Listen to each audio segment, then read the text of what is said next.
წინასწარ ბოდიში ჰარლისფანებთან, მაგრამ ეს აუცილებლად უნდა ვთქვა. ვერ გამოასწორ ამ ჰარლიმ ან სპეციალურად აკეთებს ალბათ რომ გაყიდოს ეს თავიანთი სითხეები.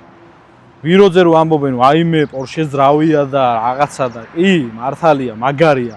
მართლა გერმანელებმა დააპროექტეს, მაგრამ დანარჩენი ხო ისევ ის ძველი მოსიარულე ჰარლია. წარმოიდგინე ზიხარ ამ ძვირიან ბაიკზე, ვითომ ტექნოლოგიური მწვერვალია და შუა გზაზე უცებ გზნობ რაღაც ფეხზე გიკაკუნებს. იხედები და შენი ფეხის დასადგმელი ასფალტზე სრიალებს. რატომ?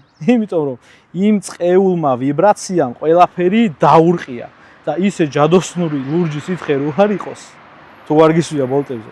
ვიროდის ისევე იშლება როგორც 50 წლის წინანდელი ჰარლი. რა პორშე, რის პორშე, გერმანელმა ძრავი კი ააწყვეს, მაგრამ შემდეგ ჰარლიმ თავისი ამერიკული ხელი გამოურია, ყველაფერი ისე ბოლტებზე და წებოზეა დამოკიდებული.